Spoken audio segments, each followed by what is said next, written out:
Everybody అందరికీ నమస్కారం. Welcome to Bigg Boss season 8 Telugu review. ఎలా ఉన్నారు? బిగ్ బాస్ చూస్తున్నారా లేదా? నాకు ఈ 2-3 డేస్ నుంచి ఎపిసోడ్స్ చూస్తుంటే ఏమనిపిస్తుందో తెలుసా?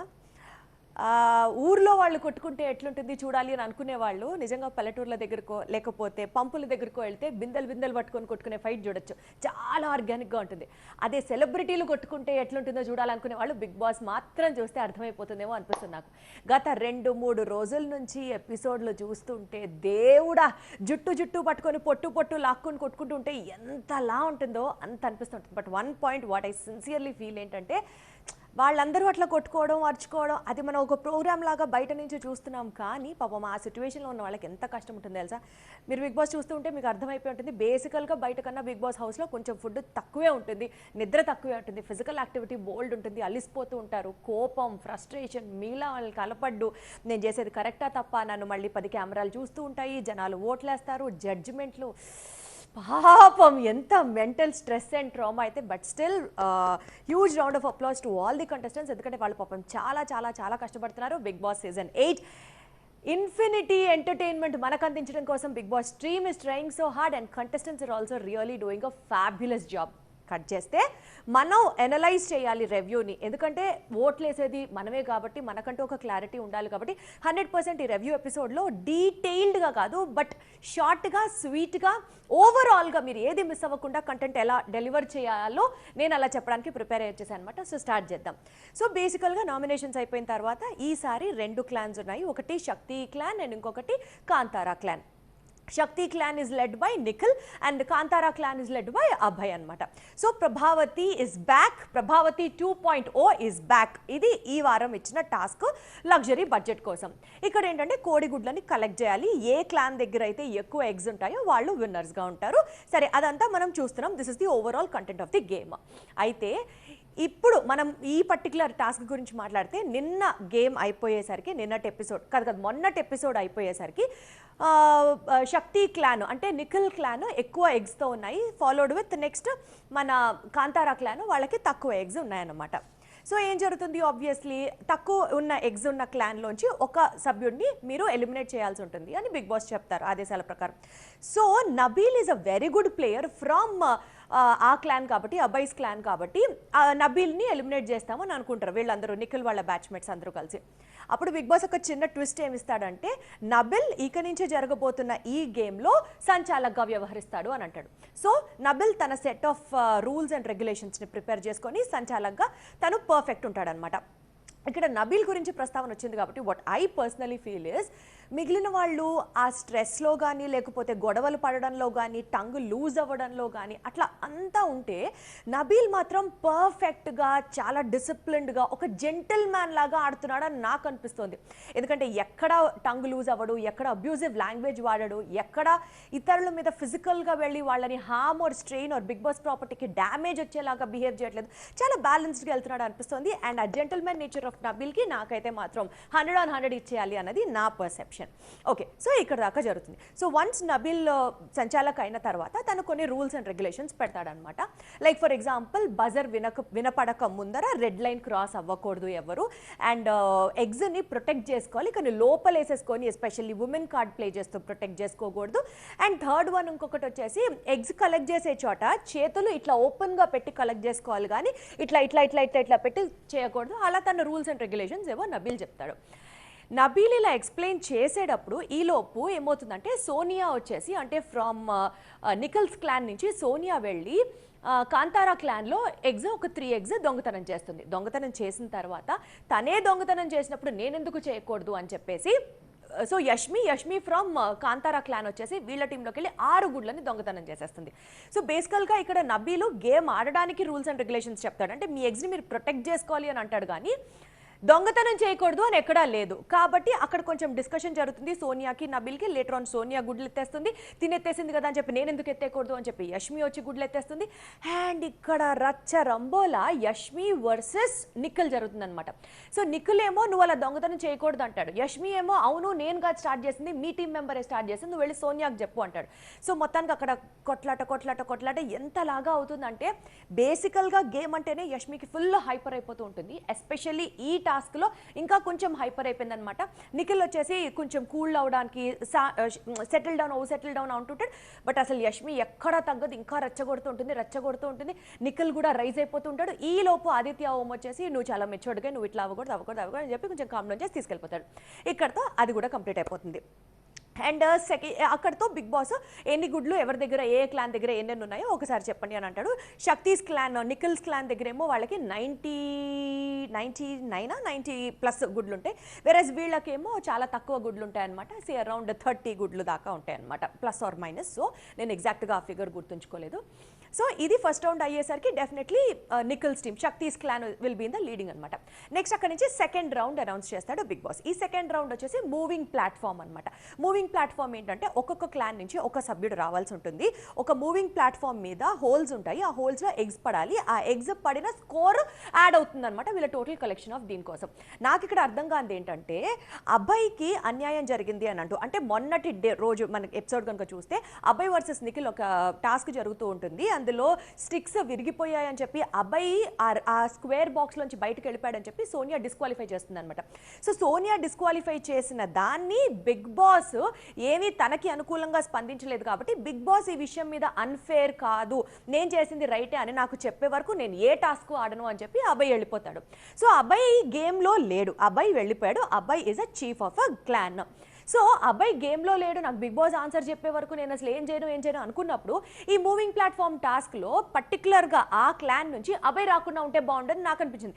ఎందుకంటే అదే క్లాన్లో మణికంఠ చాలా వెయిట్ చేస్తున్నాడు, నాకు ఛాన్స్ రావట్లేదు, నేను ఈ షోలో నేను ప్రూవ్ చేసుకోకపోతే నా వైఫ్ నా పిల్ల నా దగ్గరికి రారు, సో నాకు ఈ షో చాలా ఇంపార్టెంట్, నేను విన్నర్ అవ్వాలి అని బాధేసుకుంటూ ఉంటాడు అనమాట. సో వై నాట్ మణికంఠకి ఛాన్స్ ఇచ్చుండొచ్చుగా ఆ టైంలో. అబ్బాయి ఎందుకు వచ్చి ఈజీ గేమ్ అంటే ఆడతాడా, కష్టమైన గేమ్ అంటే ఆడడా, బిగ్ బాస్ చెప్పాలి, రూల్స్ చెప్పాలి, నాకు అన్ఫేర్ అనిపించింది. నాన్ సెన్స్ అబ్బాయి అసలు. ఒక క్లాన్ చీఫ్గా అబ్బాయి ఏం చేయట్లేదు అన్నదే నా ఒపీనియన్. పైపెచ్చు ఈజీ టాస్క్లో మాత్రం తను వచ్చి ఆడడం అనేది నాకు ఎందుకో నచ్చలేదు. సరే ఆ టాస్క్లో కూడా వీళ్ళ క్లానే గెలుస్తుంది, అబ్బాయి వాళ్ళ క్లానే గెలుస్తుంది. సో ఒక్కసారిగా వాళ్ళ స్కోర్ డబల్ అయిపోతుంది అనమాట. ఇక్కడతో సెకండ్ రౌండ్ కూడా కంప్లీట్ అవుతుంది. అయితే ఈ సెకండ్ రౌండ్ ఆడుతున్న టైంలో ఆ గేమ్ అయిపోయింది, ఆడేస్తారు, వాళ్ళకి ఎక్కువ స్కోర్ వచ్చాయి, అయ్యో అని మళ్ళీ అందరూ మొత్తుకుంటారు. వీళ్ళు కష్టపడి ఫిజికల్గా ఆడి ఇన్ని గుడ్లు పట్టుకున్నారు, జస్ట్ ఆ గుడ్లను ఆ బాల్స్లో వేసేసి ఆ హోల్స్లో వేసేసిన వెంటనే వీళ్ళకి స్కోర్ పెరిగిపోయిందని అబ్బాయి వాళ్ళ క్లాన్ అందరూ సంతోషంగా ఉంటారు. అక్కడతో అది ఆ సెగ్మెంట్ అవుతూ ఉండగా ఇంకొక కొత్త నోటీస్ వస్తుందన్నమాట. అదేంటంటే యాక్చువల్లీ మొన్నటి ఎపిసోడ్లో మీరు చూస్తే కిచెన్కి సంబంధించి ఒక కొత్త రూల్ పెట్టాడు బిగ్ బాస్. అదేంటి, 14 గంటలు మాత్రమే మీరు కుకింగ్ చేయాలి అని. నిన్నటి కొత్త రూల్ ఏంటంటే ఏ క్లాన్ సభ్యులు వాళ్ళకి మాత్రమే వంటలు చేసుకోవాలి. సపోజ్ శక్తి క్లాన్ వాళ్ళ టీం వరకే వంట చేసుకోవాలి, అలాగే కాంతారా క్లాన్ వాళ్ళ క్లాన్కే వంట చేసుకోవాలి. అది కూడా ప్రిఫర్డ్ టైమింగ్స్. కనీసం ఉల్లిపాయలు కట్ చేసుకోవడం, పొట్టు తీయడం కూడా అది వాళ్ళ టైం కిందకే లెక్క అవుతుంది. కాబట్టి డిఫైన్డ్ టైంలో డిఫైన్డ్ వంట మీరే చేసుకోవాలి. అట్లా కొత్తగా ఒక రూల్ పెడతాడనమాట. దీనికి మళ్ళీ అబ్బాయి వచ్చి బిగ్ బాస్ని అరవడం జరుగుతుంది. ఏంటిది సైకోగాళ్ళగా పెడుతున్నాడు బిగ్ బాస్, తినడానికి టాస్కులు పెడుతున్నాడా, తిండి లేకుండా ఉండడానికి టాస్కులు పెడుతున్నాడా అని చెప్పి ఇష్టం వచ్చినట్లుగా బిగ్ బాస్ మీద అబ్బాయి నోరు పారేసుకుంటాడు. ఇక్కడ పాయింట్ ఏంటంటే బేసికల్గా బిగ్ బాస్లో ఎవరైనా సరే ఫస్ట్ గేమ్కి వెళ్తున్నారు అంటే ఒక 45 to 46 నాకు కరెక్ట్గా గుర్తులేదు కానీ అన్ని క్లాజులు ఉన్న ఒక పేపర్ అగ్రిమెంట్ మీద సైన్ చేయాలి. అందులో కొన్ని ఎట్లుంటాయంటే బిగ్ బాస్ నేమ్ అనకూడదు, అబ్యూసివ్ లాంగ్వేజ్ వాడకూడదు, బిగ్ బాస్ ప్రాపర్టీని పాడు చేయకూడదు, గేమ్ నుంచి బయటకు వచ్చిన తర్వాత ఒక 6 months వాళ్ళతో కాంట్రాక్ట్లో ఉండాలి, వాళ్ళు ఏ ప్రమోషన్ ఈవెంట్కి పిలిచినా వెళ్ళాలి. ఇట్లా చాలా ఉంటాయి అనమాట రూల్స్ అండ్ రెగ్యులేషన్స్. అందులో బిగ్ బాస్ని తిట్టకూడదు అని ఒక రూల్ ఉండి తీరుతుంది. బికాజ్ ఎవరు నోరు జారినా వాళ్ళు కష్టపడి రాత్రి పగులు బోల్డ్ మంది టీం వర్క్ చేసి హార్డ్ వర్క్ చేసి మంచి మంచి కాన్సెప్ట్స్తో బయటికి తీసుకొచ్చి దాన్ని ప్యాకేజ్ చేసి దాన్ని అడ్వర్టైజ్ చేసి ఇంతలా చేస్తుంది. తిట్టడానికి కాదు కదా, ఆర్టిస్టులకు కూడా పేమెంట్ ఇచ్చి తీసుకెళ్తారు. కాబట్టి వాళ్ళు కూడా నోరు జారకూడదు. నిన్న బిగ్ బాస్కి సాక్షాత్తు అబ్బాయి ఈడో పెద్ద సైకోగాళ్ళలో ఉన్నాడు, వీడు పెట్టే రూల్స్ ఏంటి అదేంటి ఇదేంటి అని అనేసరికి డెఫినెట్లీ నాకు అనిపిస్తోంది ఈ పాయింట్ని ఈ వారం నాగార్జున గారు హైలైట్ చేసి తీరుతారు. And if I'm not wrong, Colors టీవీలో ఒకసారి సల్మాన్ ఖాన్ హోస్ట్ చేస్తున్నప్పుడు ఇలానే అరిచినందుకు గాను ఒక కంటెస్టెంట్ని తను హౌస్లోంచి వెళ్ళిపోవాలి, కలర్స్ టీవీలో నాకు తను కనపడకూడదు, ఐదర్ ఆపిల్ అయినా కలర్స్ టీవీలో ఉంటే నేను రాను ఛానల్కి అని సల్మాన్ ఖాన్ సొంతంగా డెసిషన్ తీసుకొని రచ్చ రంబోలా అయింది అది. ఇప్పుడు for the first time in Telugu Bigg Boss అబ్బాయి ఇట్లా మాట్లాడినందుకు గాను టీం ఏ యాక్షన్ తీసుకోబోతుంది is going to be drastic decision from the Bigg Boss. అబ్బాయికి నాకు తెలిసి రెడ్ కార్డ్ ఇచ్చి సైలెంట్గా కూర్చోబెడతారా, పనిష్మెంట్ ఇస్తారా, లేకపోతే హౌస్లోంచే పంపించేస్తారా అన్నది మాత్రం నాకు ఇక్కడ అర్థం చాలా ఇంట్రెస్టింగ్గా నేను వెయిట్ చేస్తున్నాను నాగార్జున గారు ఎలా రియాక్ట్ అవుతారు సాటర్డే ఎపిసోడ్లోనే. సో ఇది ఇలా నడుస్తూ ఉండగా మీన్ వైల్ మళ్ళీ జరుగుతుంటాయి కదా ఆ గొడవలు అట్లాగా. ఒక పాయింట్ గురించి అయితే డెఫినెట్లీ మాట్లాడాలి. నిఖిల్ అయితే మాత్రం సైకిక్ అంటే సైకిక్గా బిహేవ్ చేశాడు. బేసికల్గా ఒకళ్ళకి మైండ్ పవర్ ఉంటుంది, ఒకళ్ళకి ఫిజికల్ పవర్ ఉంటుంది. Nikhil is a contestant who has lot of physical stamina అనమాట. That doesn't mean physical stamina తనకి ఉంది కదా అని చెప్పి కళ్ళెర్ర చేసి భయపెట్టేడాగా అరిచేసేసి తోసేసేసి రక్కేసేసి ఇలా అంతా చేయకూడదు. తనకి ఉన్న ప్లస్లని, తనకున్న పాజిటివ్ స్ట్రెంగ్త్ని ఎప్పుడూ నోరు దాటకూడదు.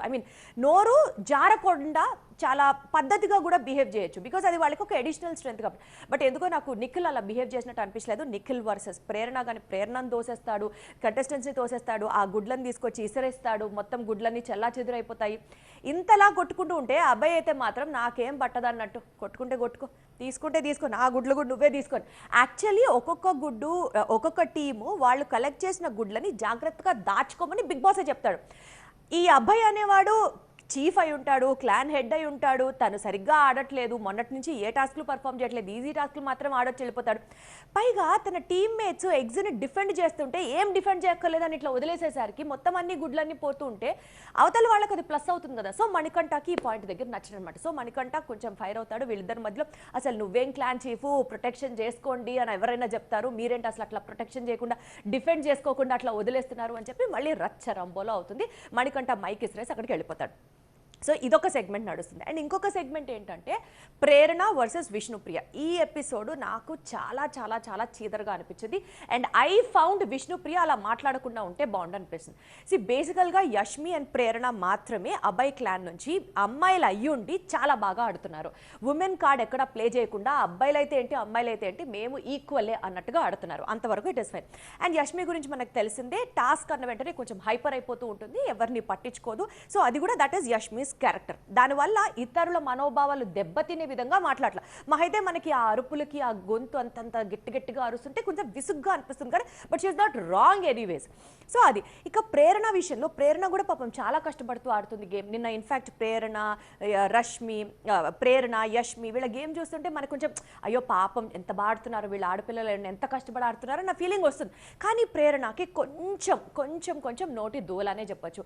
మొహం మీద ఉమ్మేడాలు, తిట్టడాలు ఇవన్నీ పద్ధతిగా అనిపించవు.